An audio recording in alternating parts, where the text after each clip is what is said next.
بسم الله الرحمن الرحيم قل هو الله أحد الله الصمد لم يلد ولم يولد ولم يكن له كفوا أحد. الحمد لله ونستعينه ونستغفره ونعوذ بالله من شرور أنفسنا ومن سيئات أعمالنا. من يهده الله فلا مضل له ومن يضلل فلا هادي له.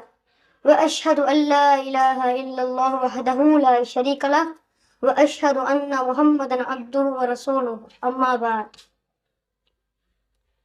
கண்ணியமிக்க அல்லாஹ்வின் நல்லடியார்களே, பெரியோர்களே, தாய்மார்களே, சகோதர சகோதரிகளே, உங்கள் மீதும் என் மீதும் சாந்தியும் சமாதானம் என்றென்றும் நின்றும் நிலவட்டுமாக என்ற உரையை ஆரம்பம் செய்கிறேன். அஸ்ஸலாமு அலைக்கும் வரஹ்மத்துல்லாஹி வபரகாத்துஹு. எனக்கு கொடுக்கப்பட்ட தலைப்பு என்னவென்றால் இறுதி நாளை நம்புதல். ஈமான் என்றால் நம்பிக்கை. அந்த நம்பிக்கையில் ஒன்று தான் இறுதி நாளை நம்புதல். நாம் இறுதி நாளை எவ்வாறு நம்ப வேண்டும் என்பதை விளக்கவே இந்த தலைப்பை நான் எடுத்துக்கொண்டுள்ளேன்.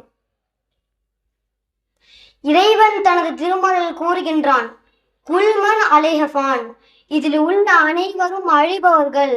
அல் குர்ஆன் 58வது அத்தியாயம் 26வது வசனம். வயபுகா ரப்பிகத்துல் ஜலாலி வல் இக்ராம், மகத்துவமும் கண்ணியம் மிக்க உமது இறைவனின் முகமே மிஞ்சும். அல் குர்ஆன் 55வது அத்தியாயம் 27வது வசனம். வானம், பூமி, சூரியன், விண்கோள்கள், பூமியில் வாழும் மனிதர்கள் மற்றும் தாவரங்கள் உட்பட அனைத்தும் ஒரு நாள் அழிக்கப்படும்.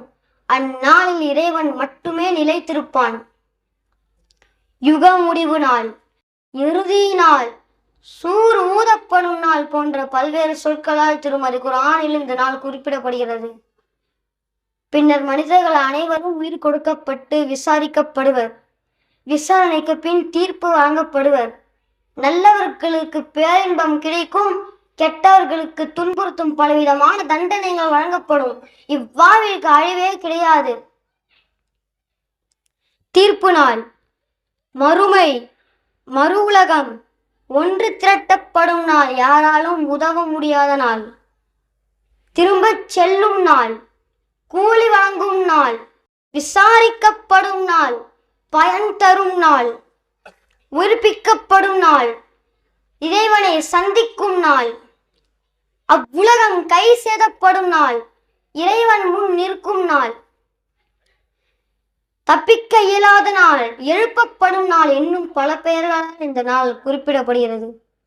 சந்தேகம் இல்லாத நாள், மகத்தான நாள், அந்நாள் அந்நேரம் வாக்களிக்கப்பட்ட நாள், எந்த சந்தேகமும் இல்லாத நாள் போன்ற சொற்கள் அழிக்கப்படும் நாளுக்கும் உயிர்ப்பிக்கப்படும் நாளுக்கும் பொதுவானதாகும்.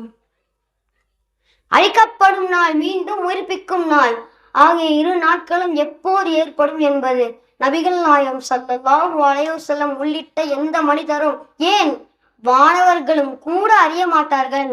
அந்த நாள் எப்போது வரும் என்பது அல்லாஹ்வுக்கு மட்டுமே தெரிந்த ரகசியமாகும்.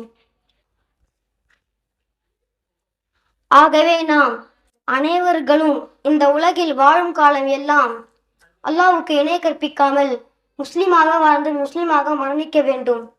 நல்லடியார் லுக்மான் தனது மகனுக்கு அறிவுரையாக கூறினார்கள், எனது அருமை மகனே, அல்லாஹ்வுக்கு இணை கற்பிக்காதே, இணை கற்பித்தல் மகத்தான அநீதியாகும் என்று குறிப்பிட்டதை நினைவூட்டுவீராக. அல் குர்ஆன் 31வது அத்தியாயம் 13வது வசனம் என்று இறைவன் நமக்கு நினைவூட்டியதை நாம் அனைவர்களுக்கும் நினைவுபடுத்தியவனாக இவ்வுலகில் மனிதன் நல்லவனாக வாழ இத்தகைய ஒரு நாள் பெரிதும் உதவும் என்பதை கவனத்தில் கொள்ள வேண்டியதை கூறியவனாக எனது உரையை நிறைவு செய்கிறேன். வாக்கிரதமான ரப்பில் ஆலமீன். அஸ்ஸலாமு அலைக்கும் வரஹ்மத்துல்லாஹி வபரகாத்துஹு. அஸ்ஸலாமு அலைக்கும் கூறி உங்களை அன்புடன் வரவேற்பது உங்களின் Ayesha Abaya Burqa collection, Kumbakonam. Ayesha Abaya Burqa collection Sathya electronics அருகே அமைந்துள்ளது. ஆயிஷா அபாயா புர்கா கலெக்ஷனில் எண்ணற்ற துபாய் புர்காக்கள், ஷால் வகைகள், காட்டன் தாவணிகள், பெண்களுக்கான ஃபேன்சி பேக்குகள், ஃபேன்சி பொருள்கள், காஸ்மெட்டிக் ஐட்டம்கள், இம்போர்ட் சாமான்கள் என்று அனைத்து விதமான பெண்களுக்கு தேவையான எல்லா பொருட்களும் ஒரே இடத்தில் கிடைக்கும். Ayesha Abaya Burqa collection and ladies garments 21A Nageswaran வடக்கு வீதி, சத்யா எலக்ட்ரானிக்ஸ் அருகில் கும்பகோணம்.